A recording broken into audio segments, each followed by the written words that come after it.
언제나 필승! 네, 반갑습니다. 필승입니다. 반갑습니다. 자, 이번에 분석해 드릴 것은 사실 증시가 흔들린다, 혹은 미국이 흔들리고 있다. 그로 인해서 우리가 어떤 식으로 대응을 해야 되는지에 대해서 말씀을 드리겠습니다.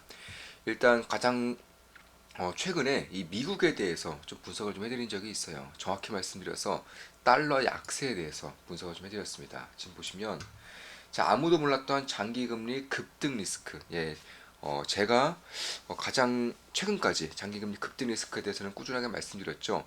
장기금리가 급등함에 따라서 증시 폭락 리스크에 대해서 주목을 해야 된다, 대비해야 한다고 꾸준히 말씀드렸습니다. 자, 폭등 초읽기에 들어선 자산, 예, 당연히 은이 되겠죠. 왜냐면 달러 약세에 대비해야 되니까요. 그래서 그때 대표적으로 말씀드린 그런 종목 중에 하나가 GDX, 금광주 ETF였습니다. 지금 보시면 정확히 뭐 이날 분석해 드렸기 때문에 그 이후로 약간 10% 이상, 15% 정도 상승을 하고 있죠. 사실 금광주 ETF 혹은 금 같은 경우 15% 정도 상승한다는 것은 굉장히 좀 이례적인 일이에요. 왜냐하면 전 세계에서 가장 안전자산에 가까운 자산이기 때문에 그런 것이고, 사실 모든 것이 망해버려도 끝까지 제 가치를 지키는 자산 중에 하나가 바로 금이기 때문에 그렇습니다. 그만큼 변동성이 작아야 되는 것이고, 변동성이 작기 때문에 안전자산의 역할을 하고 있는 것인데, 그럼에도 불구하고 이런 식의 주가의 상승을 보였다는 것은 상당히 의미가 있습니다. 사실 이런 것들을 말씀드리면서 저 같은 경우는 뭐 GDX, 뭐 NUGT 이런 금광주 ETF, 금광주 레버리지라던가 혹은 실버바, 골드바처럼 실물 자산에 대한 분석을 주로 해드렸지만, 그 이후로도 꾸준하게 말씀드렸던 변동성 장세라던가 혹은 증시의 폭락에 대비해야 하기 때문에 꾸준하게 말씀드렸던 부분들이 있어요. 그런 것들을 좀 말씀드려 보자면, 자, 일단 10월 16일에 코스닥 곧버스 매수했습니다. 이런 식으로 저는 매수 매도 심하다, 꾸준하게 실시간으로 이제 말씀을 드리고 있어요.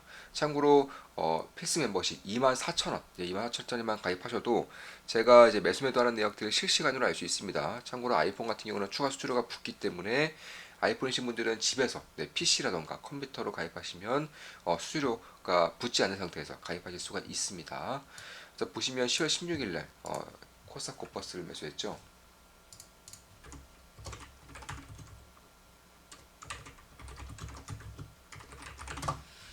지금 보시면 10월 16일이면 대략 한 이쯤 됐을 거예요. 네, 정확히 이날이죠. 이날 매수해서 이런 식으로 이런 식으로 가져가고 있는 것이고, 현재는 9.3% 정도 수익을 내고 있어요. 9.3% 정도의 수익을 내고 있습니다. 코스닥 곧버스이기 때문에 코스닥 지수보다도 더 변동성이 커요. 그만큼 코스닥이 하락하는 것보다 이 코스닥 곧버스 상승하는 폭이 크기 때문에 짧은 시간이지만 꽤나 괜찮은 그런 수익을 내고 있는 것은 사실입니다. 어, 추가로 뭐 꾸준하게 리스크 해지에 대해서는 꾸준하게 하고 있어요. 현금 비중도 굉장히 많지만 이런 식으로 코스닥 곧버스라던가 곧버스 상품 혹은 변동성 지수 상품에 투자함으로써 사실 제 계좌는 굉장히 양호한 그런 상황을 보이고 있습니다. 자, 빅시 매수하였습니다. 변동성 지수 ETF입니다. 제가 매수하는 모든 상품은 PTP 세금 현재 기준 제외입니다. 네, 10월 17일 매수했죠. 이런 식으로 실시간으로 말씀드리고 있습니다. 10월 17일이면 이날이죠. 네, 이날 정확히 매수해서 가져가고 있는 거예요. 역시나 굉장히 짧은 시간 내에 괜찮은 수익을 내고 있습니다. 참고로 이때 기준으로 매수 기준으로 보시면 대략 한 10% 이상, 네, 10% 이상의 그런 수익을 내고 있죠. 물론 저는 빅시를 추가 매수까지 진행했기 때문에 현재 수익률은 약 6.7%입니다. 현재 빅시는 6.7% 수익을 내고 있어요. 추가 매수까지 했기 때문에 그런 겁니다. 추가 매수를 안 했다면은 대략 한 12%에서 한 14% 사이로 수익을 내고 있겠죠. 참고로 빅시는 빅스 지수에 투자하는 것으로 상품으로서 이제 ETF 상품입니다. 그리고 QID, 네, QID까지 매수한 것이고, 이건 10월 18일 날 매수한 겁니다. 나스닥 곧버스, 네, QID 매수했고 10월 18일 날 나스닥 곧버스도 매수했어요. 지금 보시면 QID 같은 경우도 최근에 갑작스러운 상승을 보이고 있죠. 10월 18일 정확히 이날, 정확히 변곡점에서 전부 다 빅스라던가 코스닥 곧버스, 나스닥 곧버스 전부 다 변곡점에서 잘 매수했고, 매수하자마자 리스크 치가 상당히 잘 되고 있는 것은 맞아요. 역시 나스닥 곧버스 같은 경우도 현재로서는 6.6% 정도, 6.65% 정도의 수익을 내고 있습니다.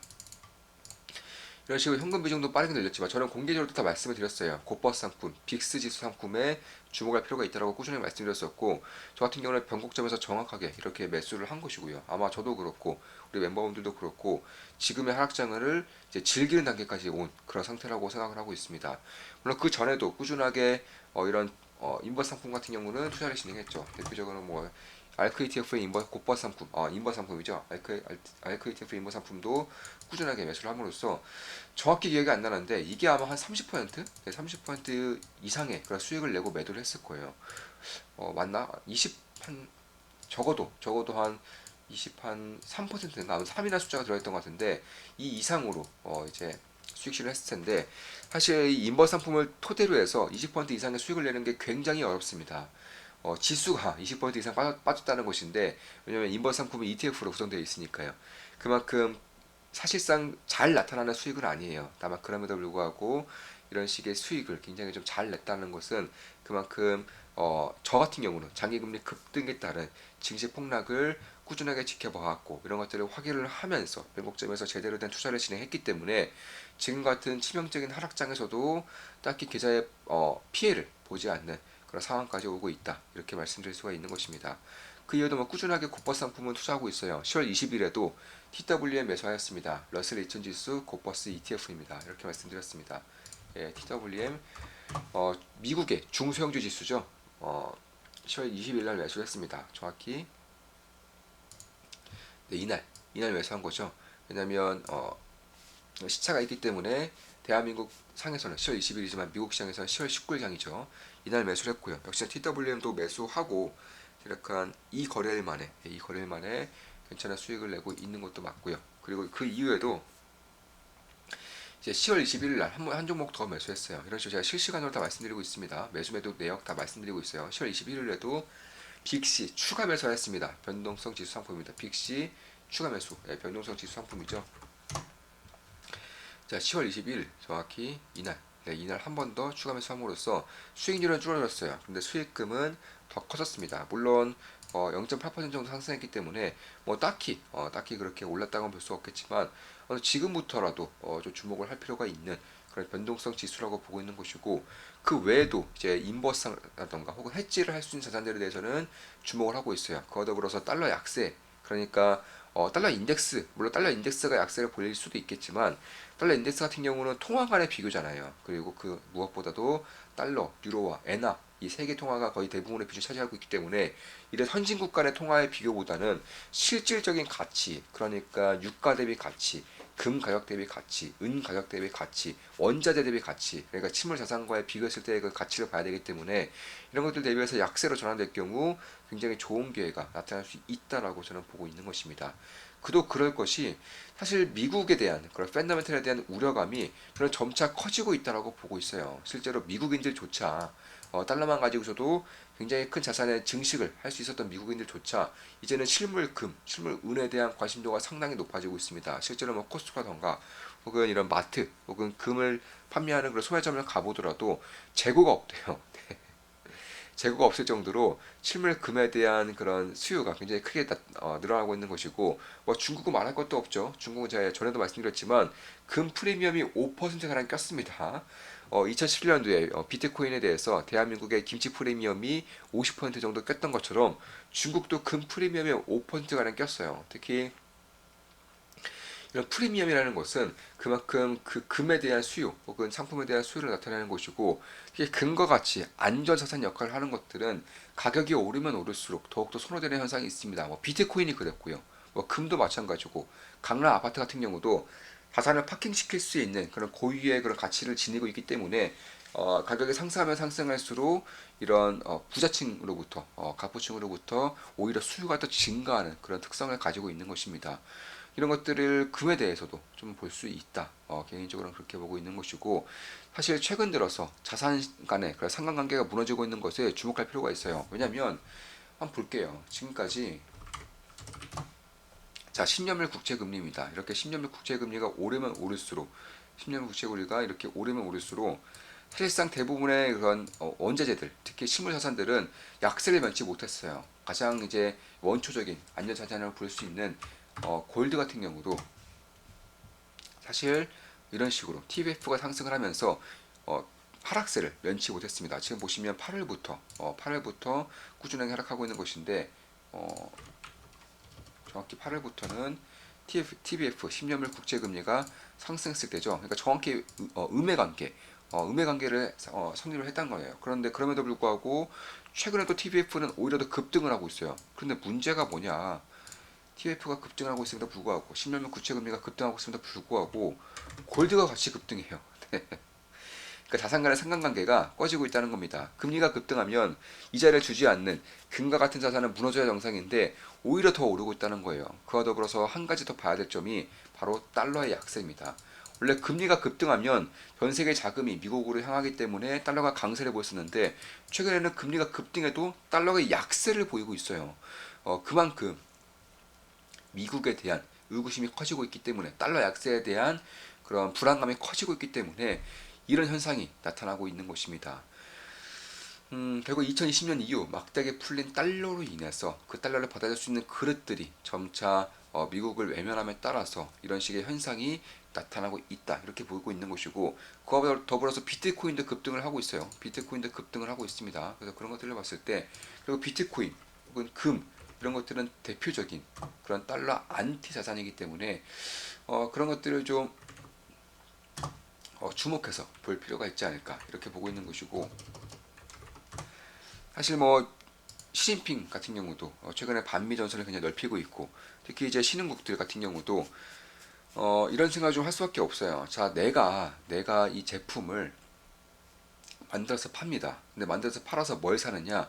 보통은 달러라던가 혹은 미국채를 산단 말이에요. 근데 미국채 가치가 최근에 50%가량 하락했어요. 근데 미국채 가치가 최근에 거의 2020년 이후 50% 가치가 하락했단 말이에요. 그러니까 지금까지 내가 피땀 흘려서 번 그런 제품을 만든 제품을 팔아서 모은 것 자산이 50%가 하락했다는 것은 그만큼 이 자산에 대한 가치가 희석이 된다는 거예요. 왜 희석이 됐느냐? 그만큼 미국에서 달러를 풀었기 때문에 미국채를 발행했기 때문에 그런 것이고 내가 발행한 것도 아니고 나조차고 한 것도 아닌데 그냥 갑작스럽게 어느 날 내가 가졌던 자산들이 굉장히 큰 폭을 하락했다는 거예요. 그로 인해서 신흥국들의 그런 리스크도 굉장히 커지고 있고 환율도 튀고 있는 것이고 통화 가치도 급락하고 있는 것이고 굉장히 안 좋은 상태가 발생을 하고 있다는 겁니다. 인플레이션도 시달리고 있고요. 따라서 결국에는 뭐 중국이 좋아서 시진핑이 좋아서 그러는 것이 아니라 미국의 체제에 그런 제동을 거는 그런 움직임이 조금 더 확대될 수 있는 것이고 그런 것들을 좀 보여줄 수 있는 대표적인 지표가 위안화의 국제화입니다. 참고로 위안화 같은 경우는 이미 유로화를 뛰어넘었어요. 위안화는 전 세계 국제 무역 통화 순위 2위입니다. 2위. 당연히 달러가 1위고 2위인 유로화를 뛰어넘었습니다. 엔화도 얼마 전에 뛰어넘었죠.